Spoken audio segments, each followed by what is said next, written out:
Is my screen visible? Yes, no? Can someone confirm? Okay then. Okay, Revati. Thank you for the confirmation. Okay, let us quickly do a small recap about yesterday's session.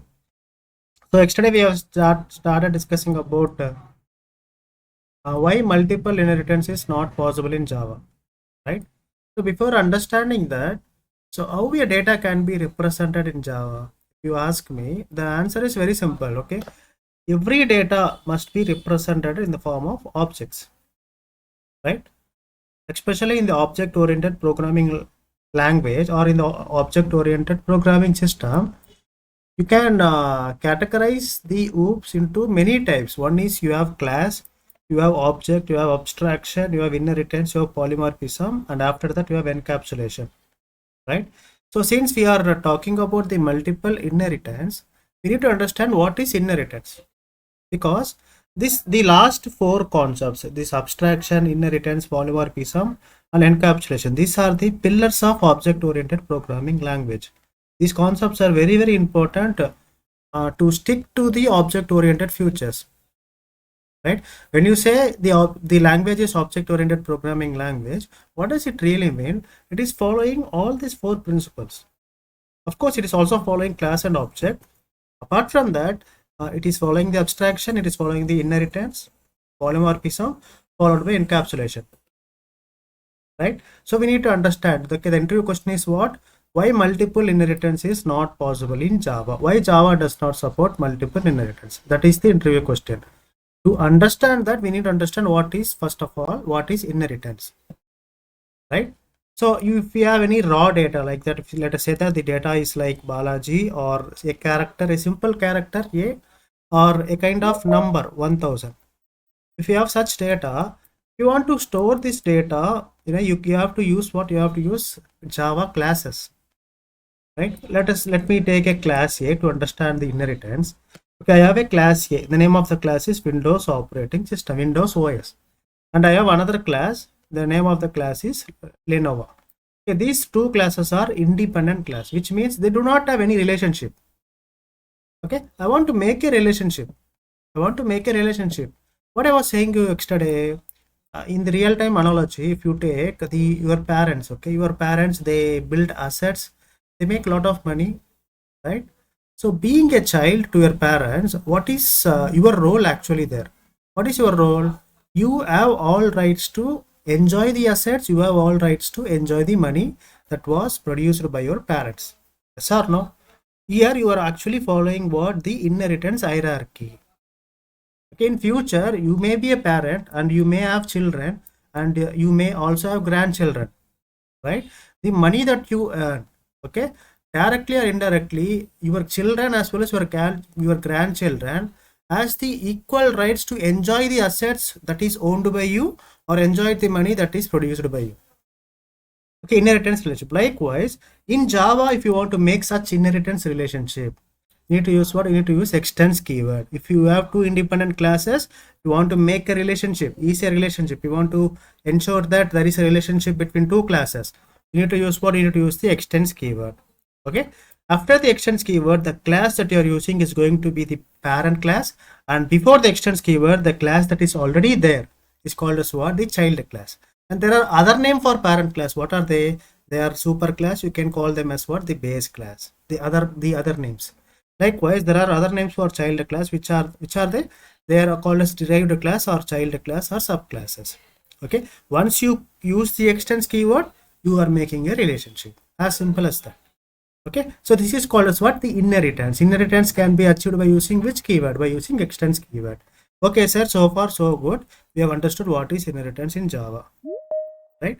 What is the actual purpose of having the inheritance? Actually, what is the main agenda of creating an inheritance? First of all, okay, if you want to achieve the inheritance,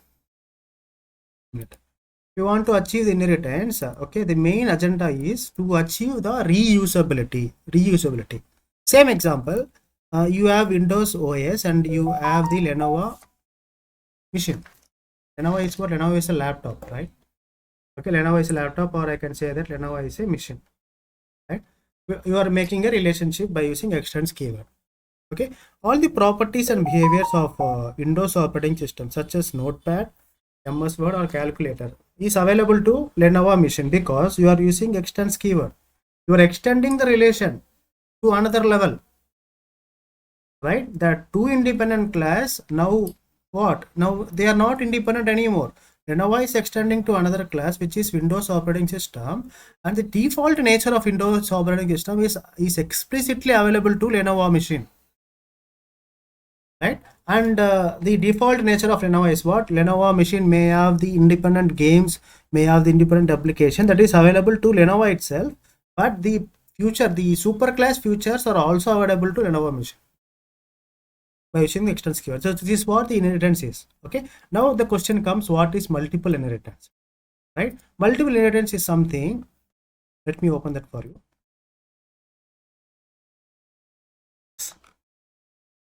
Okay. If you take I want to understand multiple inheritance, I want to take three classes. One is parent one, second, the name of the second class is parent two, and you have a class like what? You have a class like child class. Okay, if you extend your child class to two parent classes, parent one and parent two, what are you doing? Extending your child class to two parent classes, parent one and parent two, right? So you have a property, you have a variable called subjects variable for the child class. It is very specific to child. And you have the money variable for the parent two class, and you have the money variable for parent one class. So these are the variables that is available in each and every class. Okay, and you have the main method in the child class, and what you are trying to access, you want to access subjects. So accessing subjects is very straightforward. Okay, subject variable is already there, and you get 5 in the console because the value is 5. Okay, the moment you access the money variable, okay, this money variable is not part of the child class. First of all, there is no money variable in the child class. What the JVM will do, JVM will try to find, is there any money variable available in the parent classes? But you have specifically mentioned there are two parent classes, parent 1 and parent 2. Okay, the JVM will check for money variable in both the classes. Unfortunately, money variable is existed in the parent 1 class as well as the money variable is existed in the parent 2 class. Okay, variable names are same. Okay, there is a confusion generated now. There is an ambiguity situation. Which money variable, which value needs to be displayed in the console, because you are trying to access money variable, but there are two money variables. There is a duplication here. Which one should be taken by the JVM?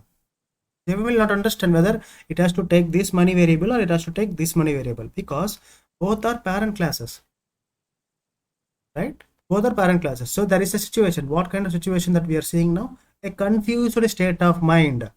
That confused state of mind will be observed by the JVM also, Java Virtual Machine also. It cannot decide which variable needs to be chosen, right? It will raise an ambiguity. It will say, it will say with the folded hands. It will say, Namaskar, I can't able to give the justification for your variable. I am able to see two variables. Which one I cannot decide? Okay, it will give you a big Namaskar, right? So there will be a compilation error, right? So this kind of situation is called as what? The multiple inheritance. Means the child is trying to inherit two parents. The child is trying to have two parents, which is not possible in the real time. Is also not possible. Okay, even in Java also not possible. Okay, that's why what they said, they have placed some restriction for the multiple inheritance, especially for the extends keyword. So whenever you are using extends keyword, it means maximum you can extend to only one class. If you are extending to more than one class, the compiler will not be happy. The compiler will say, hey boss, I cannot handle this, handle the two parent class. Ensure that you are using only one parent class. You are not supposed to use two parent class after the extends keyword. At maximum, you can use only one parent class, because the moment you use second parent class, you are supporting multiple inheritance, which is not possible in Java, because JVM is very much confused for the multiple inheritance. That's why they have placed a restriction, especially for the extends keyword, to use only one class after the extends keyword. Are able to follow why multiple inheritance is not allowed in Java? Because of ambiguity situation. Okay, I have given you the complete theory yesterday in the class 7 class. So we have understood what is inheritance. Okay, it is a relationship between classes. We know this. Now we are able to understand what does it really mean, right? As well, it will provide variables and methods of one superclass to another subclass in order to improve reusability. When inheritance is coming to your mind, reusability should also come in your mind. Inheritance means reusability. Okay, the main purpose of inheritance is to provide code reusability. Again, guys, let me tell you something. We will analyze the inheritance concept in detail in the future classes. But so we are trying to cover the maximum theory, because this information is necessary to crack any kind of freshers interview. Okay, so this is just a theory part for what is actually required. I'm giving you that much. It doesn't mean that inheritance topic is over. Inheritance topic is a very deep, big and very interesting topic. You're going to complete each and every nook and corner in the future classes. Okay. Now, next, how many types of inheritance is available? We have single, multiple, multi-level, hierarchical, hybrid, and cyclic inheritance. You can keep this in mind. Okay, next one is multiple inheritance is not possible in Java. Why it is not possible? Because it is creating an ambiguous situation for the properties and methods of two superclasses with the same property of the method name. So the restrictions has been placed for extension. That's it. Okay, so the recap has been over, and the class 8. Okay, in today's class we will understand why operator overloading is not possible in Java programming language. First of all, we need to understand what is operator, what is overloading. We need to understand. To understand what is overloading, I must bring you this topic, guys. I must bring you this topic to you. What is the topic? Yesterday we were discussing now. Okay, we have discussed the OOPS principles. You have class, you have object, you have encapsulation, you have inheritance, you have polymorphism, okay, and you have abstraction. See, these are the OOPS principles, right? So we got to know what is inheritance. Okay, to understand overloading, we must understand what is polymorphism. We must understand what is polymorphism. Okay, so literally polymorphism is a Greek word. Okay, to understand operator overloading, we must understand what is overloading. To understand what is overloading, we must understand what is polymorphism. There is an interlinking between each and every statement that I am discussing. Polymorphism. Okay, polymorphism can be divided into. You can understand polymorphism by this. Okay, poly means, let me divide this word into two parts. One is poly, second one is what? Morphism. Okay, according to the Greek literature, poly means many. The actual meaning of poly is what? Poly is many. Many, I can say many, according to the Greek literature. Okay, what is morphism? Morphism means structures. You can call it as what? Forms. What does it mean? Morphism means structures. Or you can call it as what? Forms. Okay, so according to the Greek literature, this is what it is. Poly means many, morphism is structure or forms. Okay, if I want to conclude this in a single statement, in a single understandable statement, I can say that if one thing is existed in more than one form, if one thing is existed in more than one form, then it is called as polymorphism. This is the definition of polymorphism. Okay, sir, so far so understood. What does it really mean to be that one thing? What is that one thing? You are saying one thing. What is that one thing? That is the question, right? What is that actual one thing? Okay, let us say that. Let us understand this with a small example. Let us take myself as an example. My name is what? My name is Balaji. Okay. When I say I am Balaji, I am a child. I am a child to my parents. So my identity is a child As per my parents, I am a child to them, right? So my identity is what? My identity is a child as per my parents. Okay, and I am son to my father or mother, right? I could be an husband to my wife, another form. I could be an employee to my company. If I visit any shopping mall or if I visit D-Mart, I am a customer to D-Mart. I'm a customer to D-Mart. If I travel, I could be a tourist. I could be a tourist if I travel. If I visit temple, I could be a devotee. I could be a devotee. See, my identity is getting varied according to the place I visit. For example, if you see, let me make you understand in the from the different view. Look at this. Look at this picture, guys. This is exact definition of polymorphism. Or I hope you're able to see this picture. Okay. See, when I say I'm identifying myself in this picture as okay, this is me. Let's imagine that this is Balaji, myself.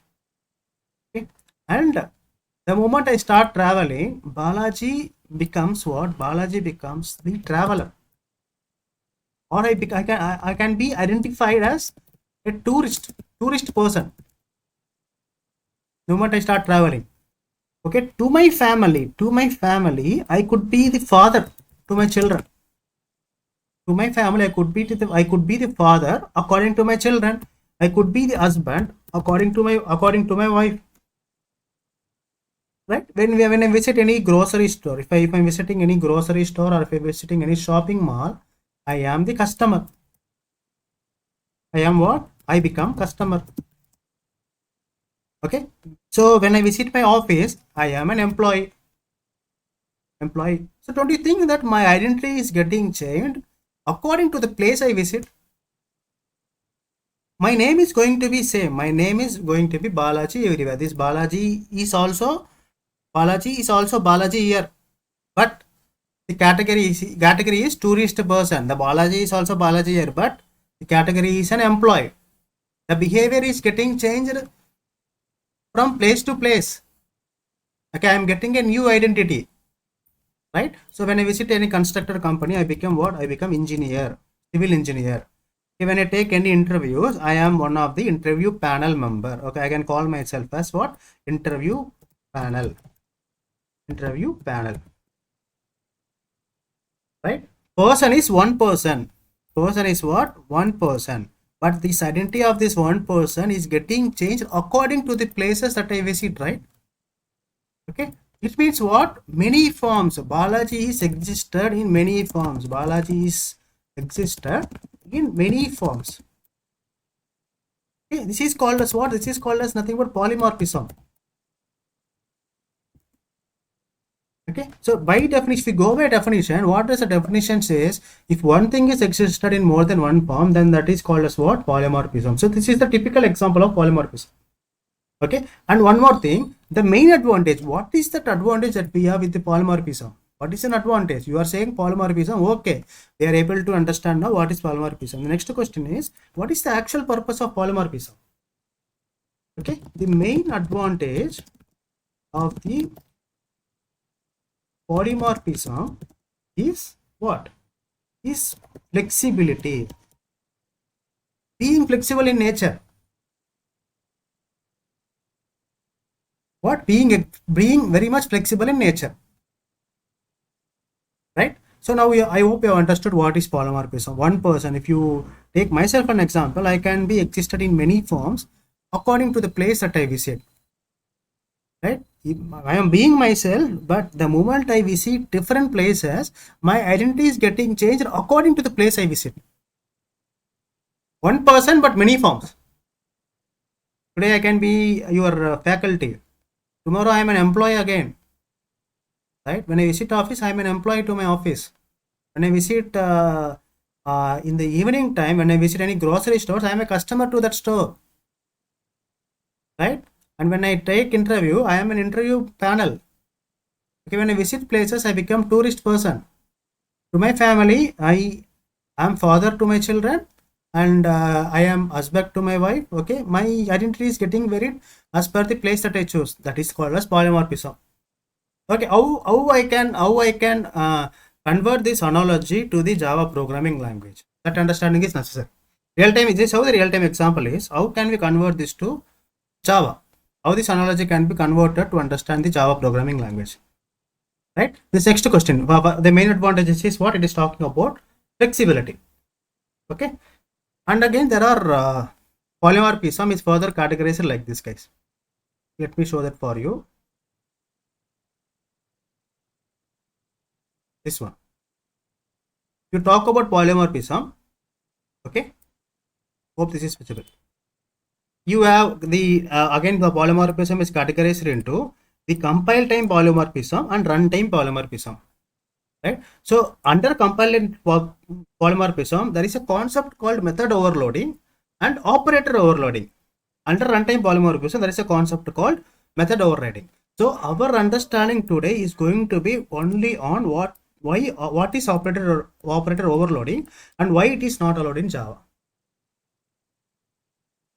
Right. So we understood what is polymorphism. I can say that the polymorphism is divided into two types. Polymorphism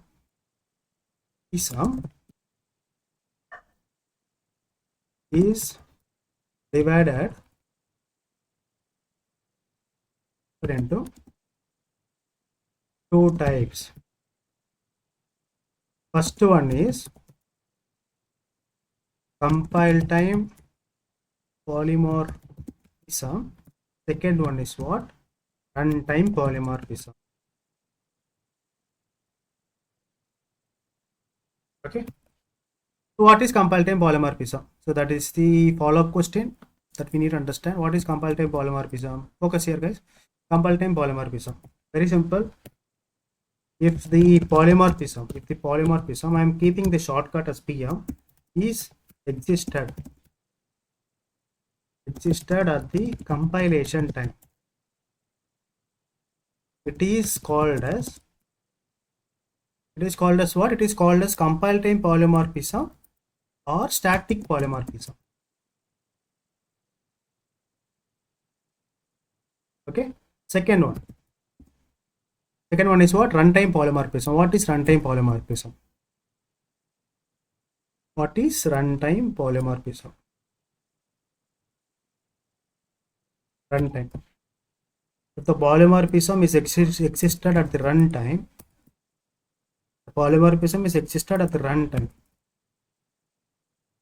it is called as what? Runtime polymorphism or dynamic polymorphism. So these are just the theory part. We will understand what is why the operator overloading is not possible. We are going to understand that. Please give me some time. Dynamic.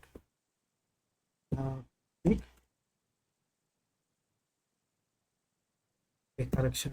Dynamic polymorphism. Okay, so now we have understood the types of polymorphism. One is compile time, second one is runtime. Under the compile time polymorphism, there are concepts called method overloading and operator overloading. Okay, let me go back here. Okay, under compile time polymorphism, these are very big topics, so we will understand this in the future.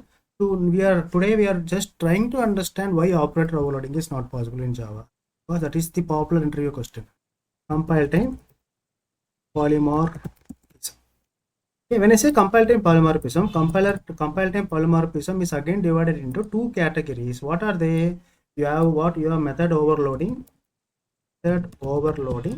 Second one is operator overloading. The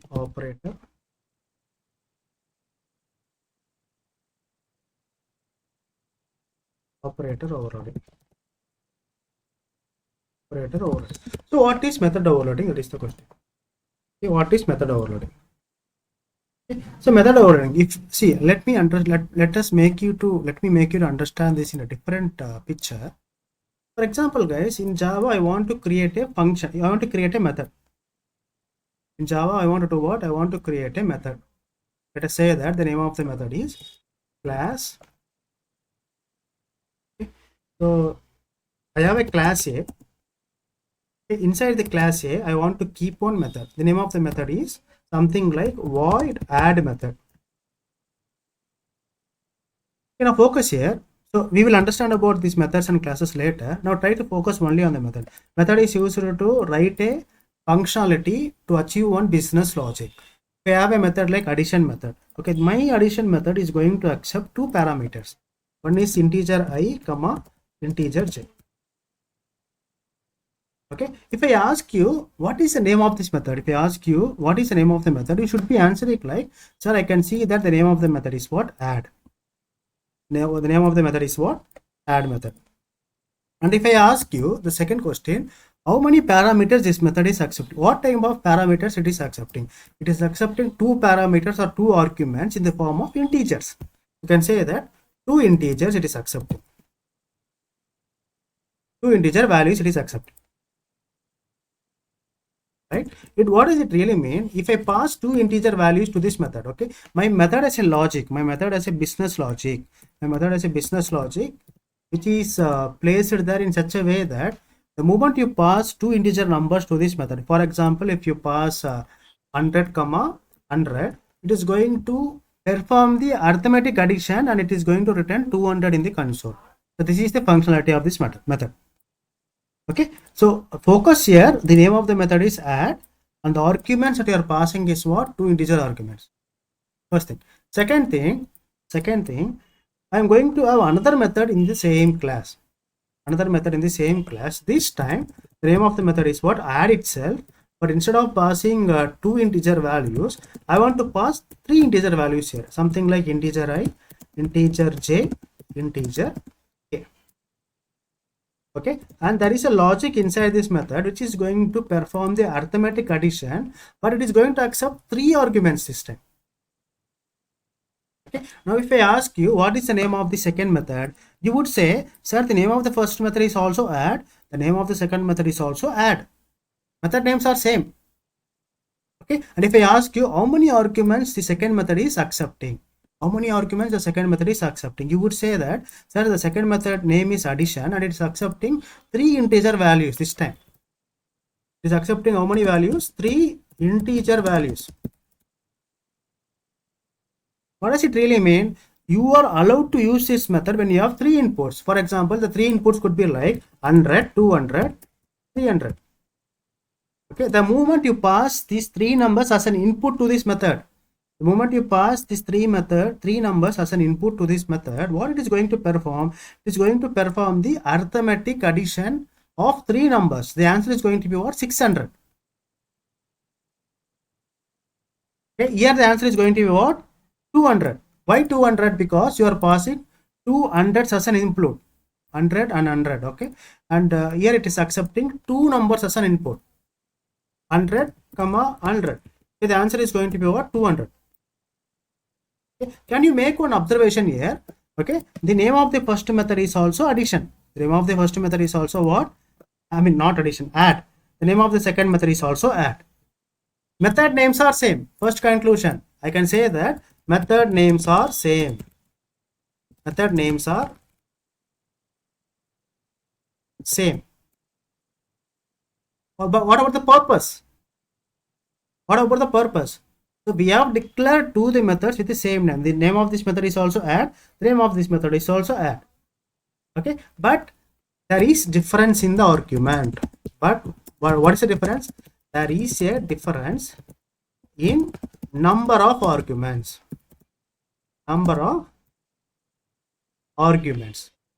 Because the first method is accepting two arguments as an input. You can pass any two numbers. It can be 200, 300, whatever it is, but it will accept only two arguments as an input. In this example, let me take, if you are passing 200 comma 200, it is going to return you the arithmetic addition, which is going to be what? 400.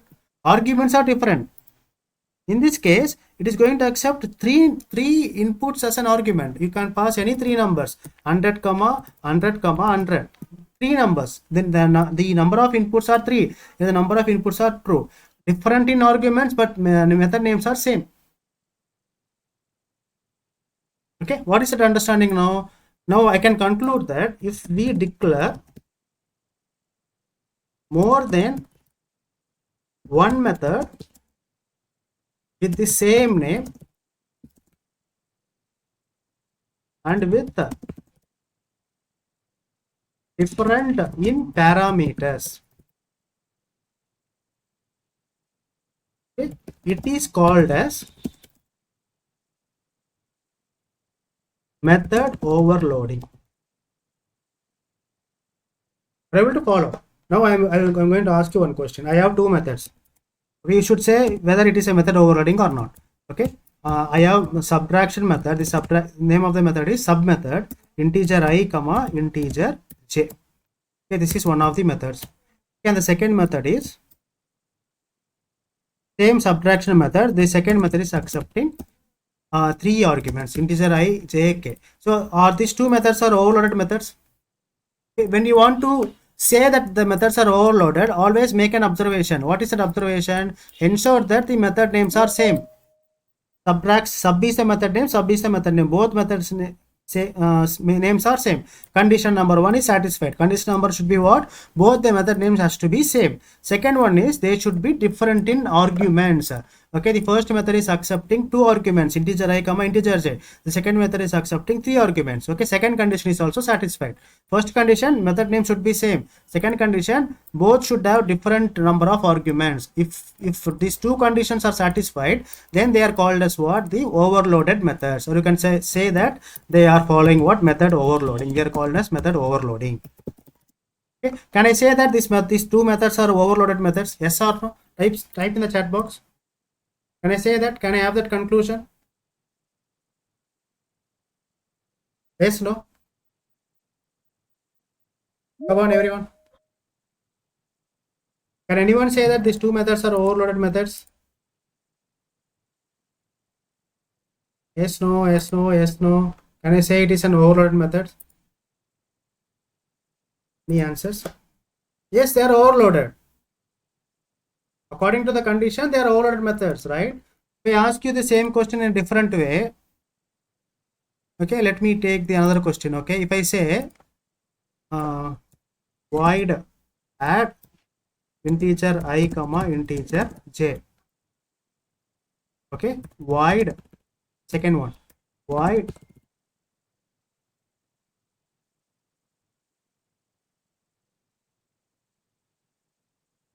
void is what is it?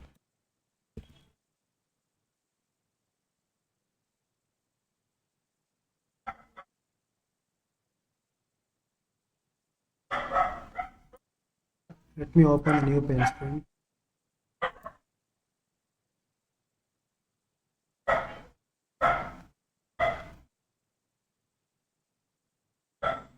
Okay.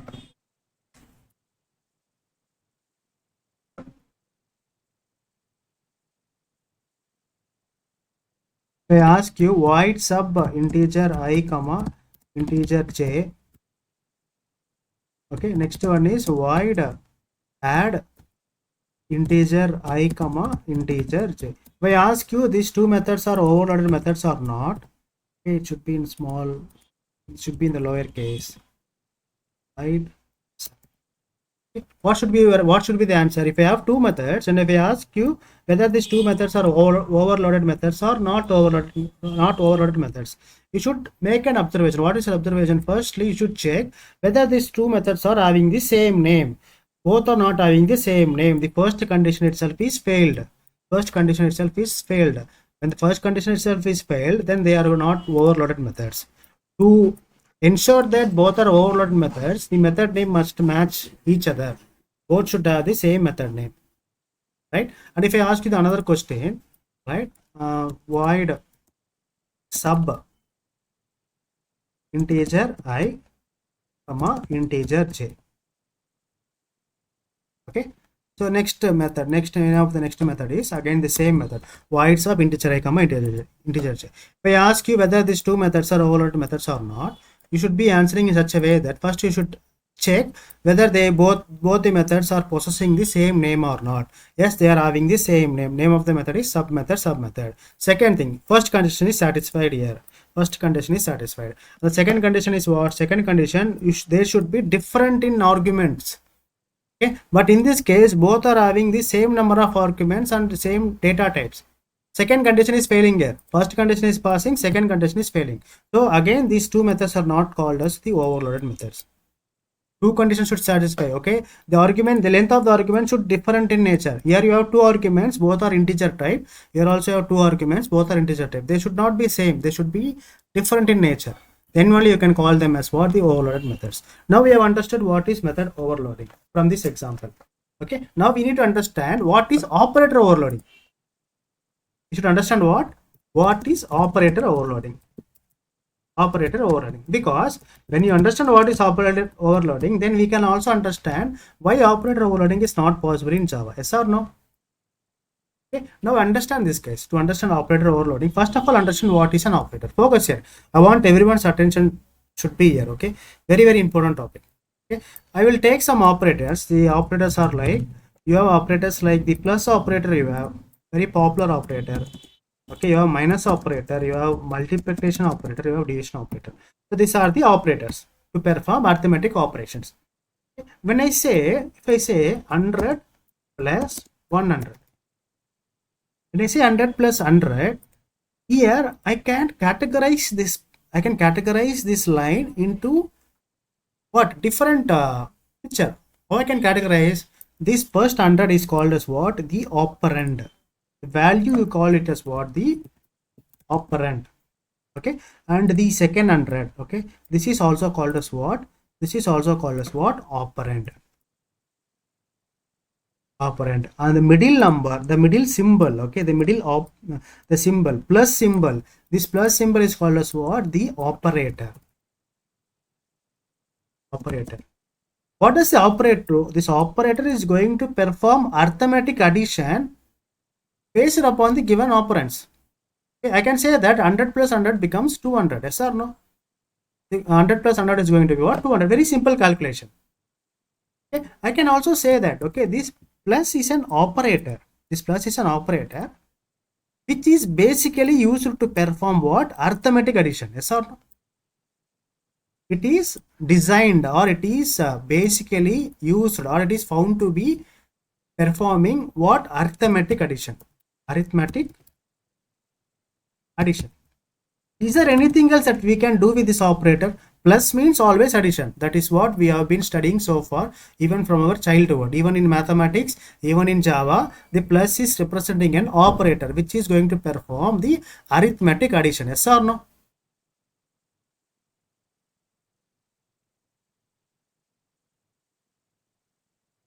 Arithmetic addition is going to perform arithmetic addition. Okay, what does the definition of operator overloading says? Okay, even in C and C++ programming language, okay, the plus is mean to, okay, the symbol plus or the operator plus is mean to perform what? Is actually mean to perform addition. Okay, but in C and C++, you can write a logic. To change the functionality of this operator. Let me repeat. In C and C++, you can write a logic. You can write your own logic to change the actual nature of this operator. So what do you mean by changing the actual nature of this operator? Okay, even if you ask a child, come here and can you calculate 10 plus 10, 100 plus 10? Okay, what the child is going to say?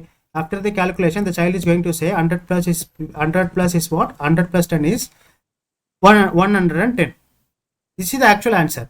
Why this is the actual answer? Because everyone, even we know that the plus is going to perform the arithmetic operation. But in C and C++, you can change this logic. Instead of performing addition, you can ensure that you can place a mantra in C and C++ to ensure that this plus is not doing the arithmetic addition. Instead of that, you can ensure that this addition operator is doing the subtraction. You can make the changes in C and C++ programming language. Why you can make the changes? Because that is called as operator overloading. You are overloading the actual functionality of this operator. The actual functionality is addition. Instead of doing the addition, you can give the instructions to C and C programming language. Hey, don't do addition. I don't like this plus operator to be used for addition. I want this plus operator to be used for subtraction. Right? If you are changing the functionality, for an operator by using the C and C++ programming language. You call this operation called as what? The operator overloading. Are you able to follow? Okay. This plus operator now has been affected in C and C++ programming language because you have used what? You have used operator overloading. The moment you use operator overloading, the actual purpose has been changed from addition to subtraction. Okay, and if you ask C and C++ programming language, what is the 100 plus, what is the value of 100 plus 10? Okay, since it is in orange, which means the actual operation has been changed because of operator overloading. 100 plus 10 becomes 90. Why it is becoming 90? It is not actually performing the logical addition. It is performing the logical subtraction because you have an option to change the functionality of the operator. That concept is called as what? Operator overloading. The plus is meant for performing addition. We know that. This is what the thumb rule is. Plus is meant for addition. But in C and C++ programming language, you can mimic, you can write a program to ensure that this is not supporting the addition anymore. Instead of addition, you can make it to perform the subtraction, or instead of addition, you can make it to perform the multiplication. That kind of concept is called as what? The operator overloading. You are overloading its nature with different functionality. Are you able to follow? Yes or no? Type something in the chat box. Are you all with me? Are you able to understand what is operator overloading now? Concept of? Yes, no? Come on, guys.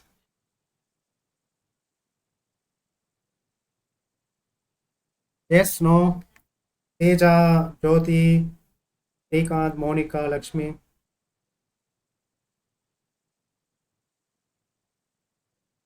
You're able to follow? Okay, then. So this is what the operator overloading is, right? So what is operator overloading? Now you will understand the definition. What does the definition says? Okay. Definition says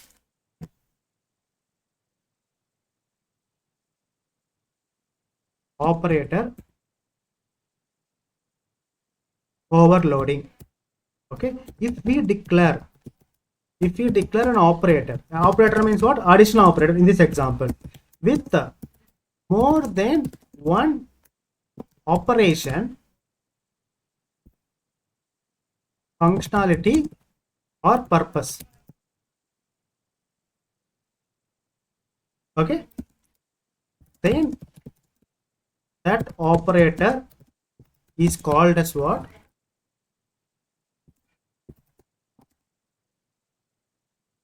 Overloaded operator, and the purpose is called as operator overloading. Very simple, guys. If you have an operator, even in C and C programming language, the actual purpose of that operator could be defeated by the help of operator overloading concept. This plus is meant for addition. We know that already. Okay? But by using C and C++ programming language, you can mimic this operator to change its actual functionality. If you do not like this plus operator to give you the services like arithmetic addition, you can change the purpose. Instead of addition, you can change its purpose to perform the subtraction or multiplication, whatever you want, as according to the needs. That thing is called as what? The operator overloading, because you're talking about the operator and you're talking about the overloading. Overloading means changing its functionality. Now we have understood what is operator overloading. Now let's say next question. Second question.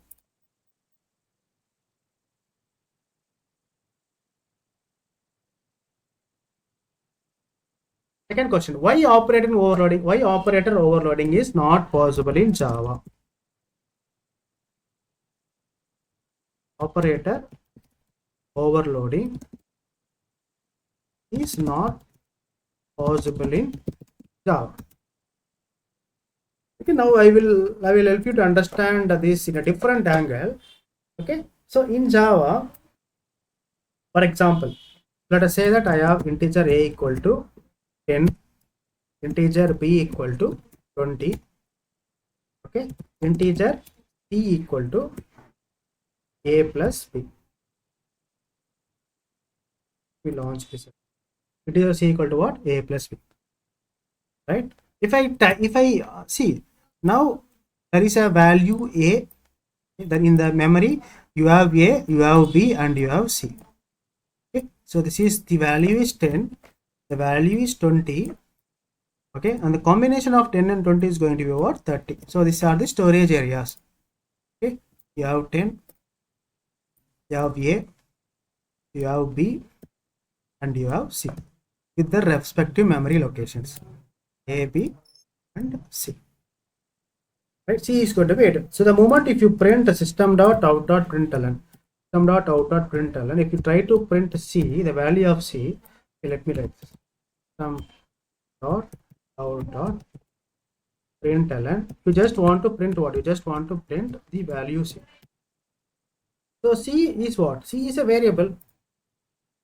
Okay. So what is the value inside the c? Value inside the c is what? It is performing the arithmetic addition of another two variables a and b. Arithmetic addition is happening here, so output is going to be what? Definitely 30 is going to be output.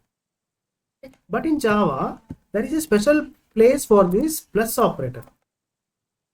Okay. This in Java, this plus operator is powerful enough.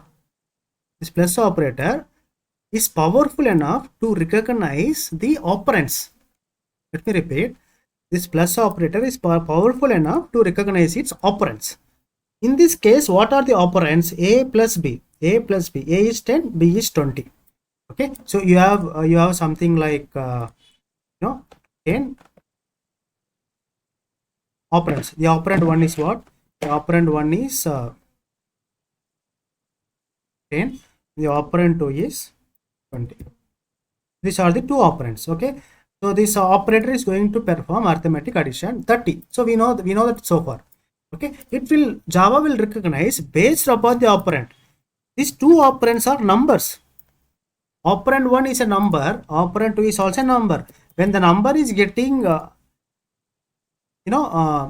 added with another number, you need to use the plus operator, right? Number plus number is going to be number itself. So anyone with eyes can say that output is going to be 30. Java is also designed for the plus operator. Now focus here. Okay, Java is also designed. This plus operator can be used for the words also, for strings also. For example, if you have Java to your left and if you have Java to your right. What if I ask you, what is the addition of Java plus Java? What could be your answer? What could be your answer? If I ask you what is the addition of Java plus Java, you can directly answer if I ask you 100 plus 100. Okay, anyone with eyes can say that 100 plus 100 is going to be 200. But if I ask you what is the addition of Java plus Java, so we are what? We are doing what? We are in a state of confused mind, right? What is the Java plus Java? Is it going to be 2 Java or is it going to be what? It is going to be Java square, or what does it really do in Java? Okay, Java will check. Okay, Java will check.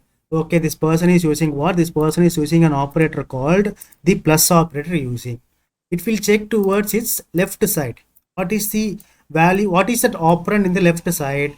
Java. Java is what in Java? I mean, Java is a word, or I can say that string. Okay, you don't pronounce it as a word in Java. Okay, you pronounce it as a string. Okay, so left side is a string. Okay, it will check what is the value that is inside the right side. Right side is also a string. Okay, if one of the operands are string or word, okay, then the plus will operate as a concatenator. Let me repeat.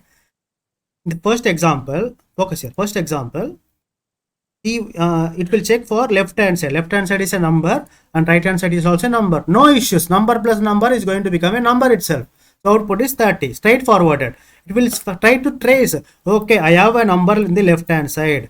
Okay, one of the operand is a number and I have another number in towards my right hand side. This is also a number. So definitely the programmer wants me to perform the arithmetic addition. Okay, now this plus will behave like what? Behave like an operator to perform arithmetic addition. Arithmetic addition. Java will recognize this. Java will easily recognize this. Arithmetic addition. Right? The moment you use the string towards the left, the moment you use the string towards the right. Both are the words. Okay, then Java will recognize, okay, the programmer is trying to use the operands, use the words as an operand. Okay, here I should perform the concatenation. What I should perform? What Java should perform? Concatenation. What does the concatenation means? Concatenation means sticking the two words. Okay, Java plus Java becomes what? Java. Are you able to follow? Now, can I say that this plus operator is overloaded in Java? Plus operator. Okay, the moment you give numbers, Java is clever enough to add these two numbers as per the arithmetic addition. Okay, the moment you give it two strings, Java is clever enough to do what? Instead of performing arithmetic addition, it is performing the concatenation. Two functionalities. This plus operator is following two functionalities. Depends upon the input that you give. If the first two inputs are numbers, addition. If the two operands are strings or letters, concatenation. I have to follow. Okay, like having said this, okay, let us say that you are giving this to Java programming language. 100 plus what? Balaji. You're asking Java, hey Java, can you calculate the value of 100 plus Balaji? Okay, you are giving this to Java. What Java will do? Java will first try to identify what operator is this. Okay, the program is using plus operator. Okay, it will check for the left operand. Left operand is what? The number. Okay, it will check for the right operand. Right operand is what? Right operand is a string, or I can say that it's a word. I can say, instead of saying it as word, literally speaking, instead of saying it as a word, say it as a string.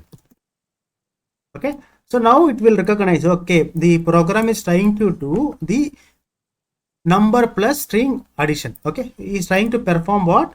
One of the operand is a number and the second operand is a string. If at least one operand is a string, if at least one of the operands is a string, okay, here one operand is a string, okay, then directly concatenate. Concatenate means what? Directly do stick these two values. 100 plus Balaji becomes what? 100 Balaji.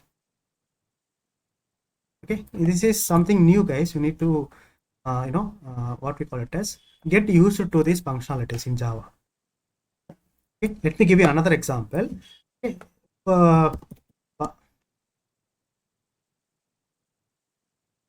if you get locked out of this meeting room, please rejoin. Okay, the time is for 1 hour. Okay, this will extend for 10 more minutes. Okay, please rejoin when you get locked out of this meeting. Okay, another example. If I give a job to Java, hey Java, can you calculate the Balaji? What is the value of Balaji plus Java? Okay, what Java will do? Java is very clever. It will first try to identify the operator plus operator. Okay, it will try to compare the left operand along with the right operand. Okay, both the operands are what? Both operands are what? Strings. Yes or no? Don't you think both are strings or both are words? Okay, so if at least one of the operand is a word, if at least one of the operand, here we have both operands are word. If it finds one of the operand is a word, directly it will perform the concatenation. Concatenation is what? Combination of two string values, which is what? Balaji Java. Here plus is doing addition or concatenation. Here the plus operator is designed to identify the operands. If the one of the operand is a string value, perform the concatenation, which means what? Concatenating two strings. So this is performing what? Concatenation.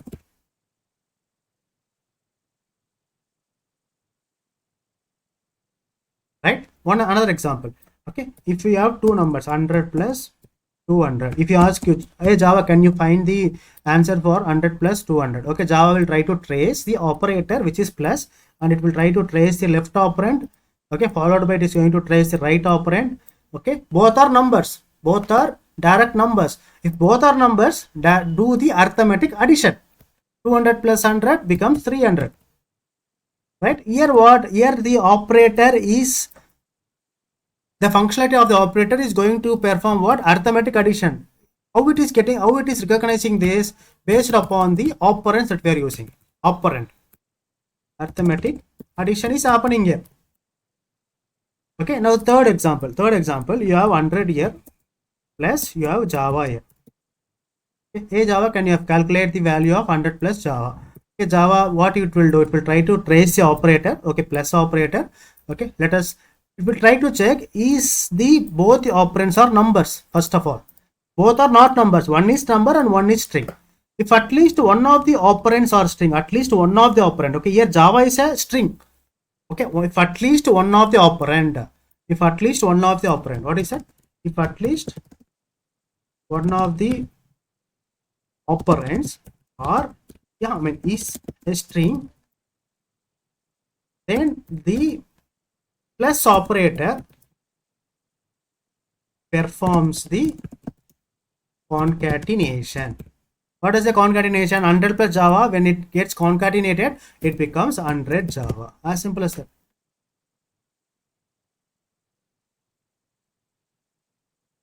Able to follow. Likewise, if I give you any example, okay, if I say you know Java plus Java. If I say Java plus Java, same thing happen. Plus operator, okay, it will try to find the operands.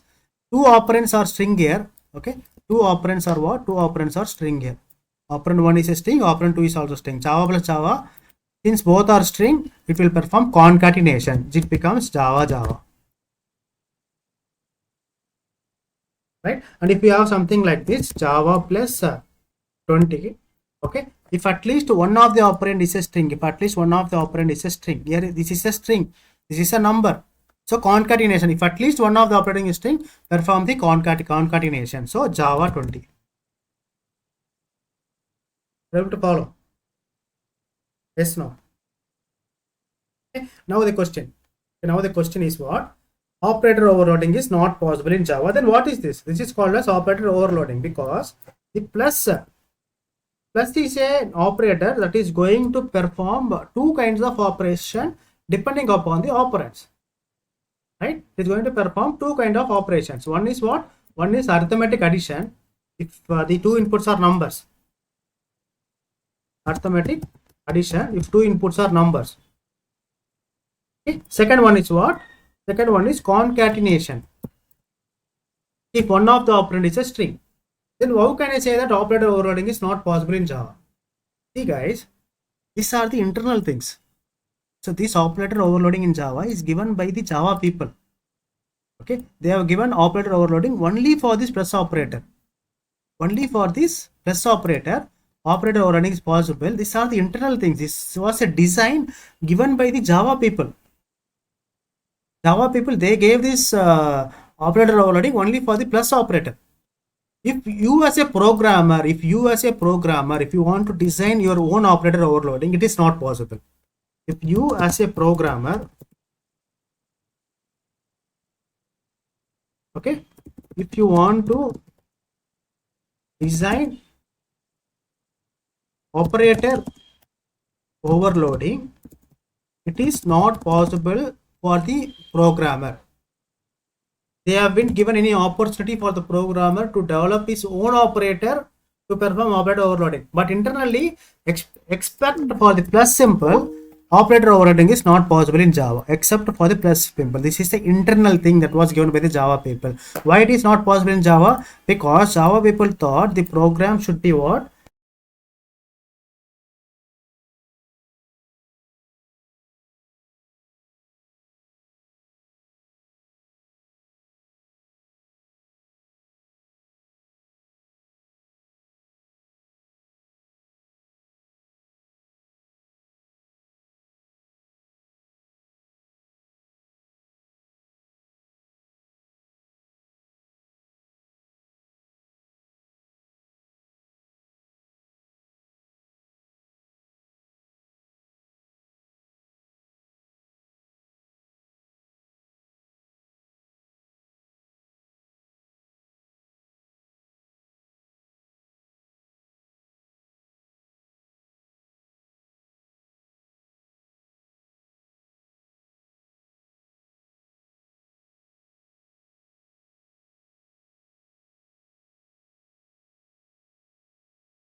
Thank you for joining again. Let me share my screen. What I was asking you is, okay, so I am performing 10 plus 10. Okay, what should be the answer in the console? What is the answer 10 plus 10? Able to see my screen? Come on, guys, answer. What is the answer? 20. 20 is the answer. Okay, very good. How do we get 20? What is happening behind the scenes? Okay. The moment you take this question, okay, so this is the question.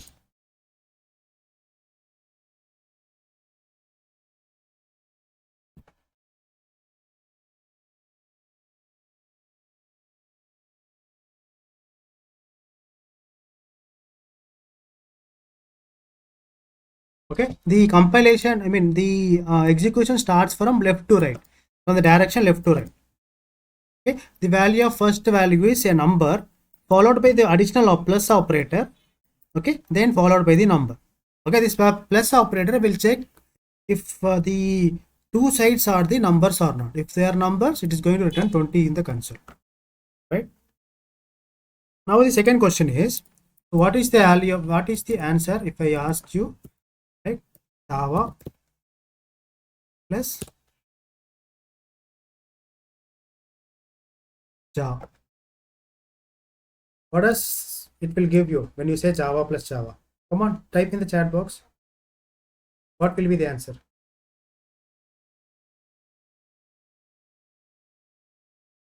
Java plus Java becomes what? Yeah, Java, it becomes Java. Why Java becomes? Okay, same question when I represent it in the paint screen.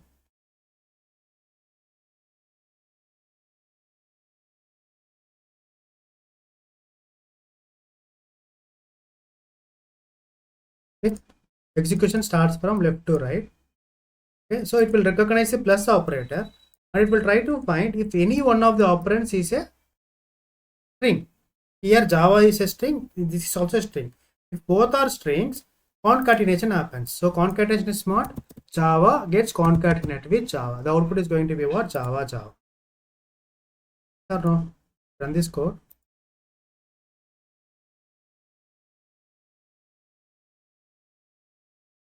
You get Java. Okay, now the interview question is, now you should answer 10, 10 plus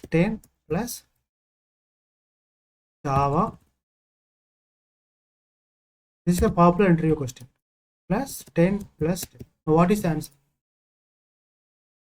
Can someone answer this? What could be the answer for this? Anyone?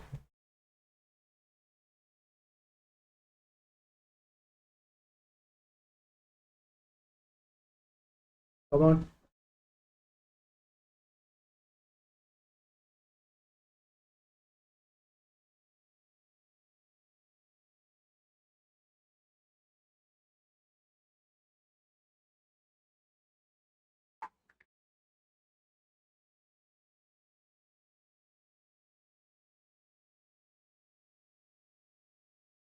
Okay, Jyoti says 20, Java 20.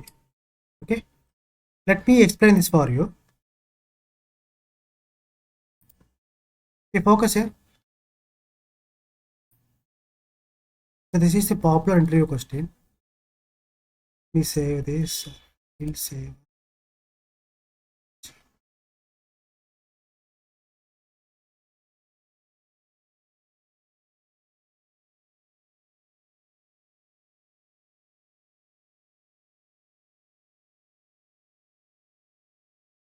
Okay, this is the question.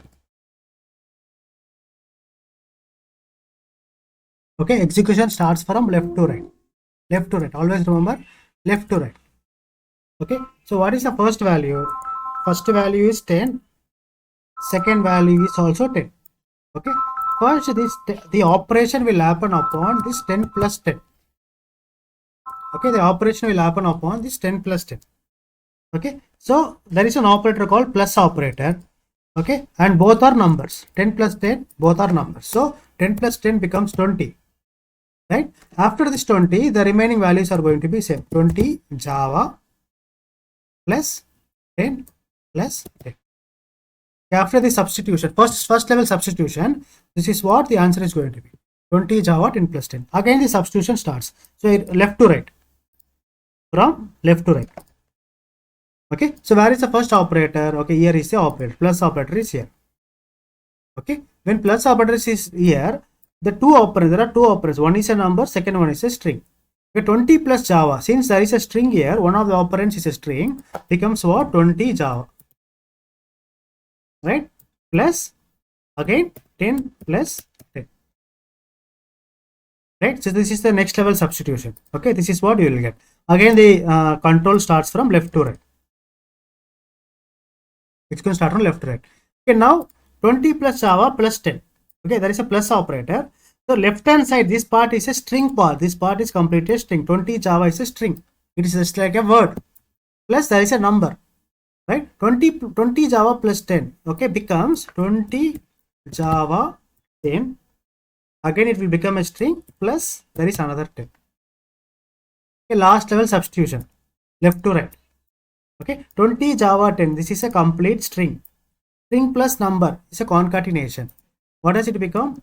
20 Java 10 is the answer. This is the final answer. To understand this answer, you must understand what is operator overloading. Where is the proof for this answer?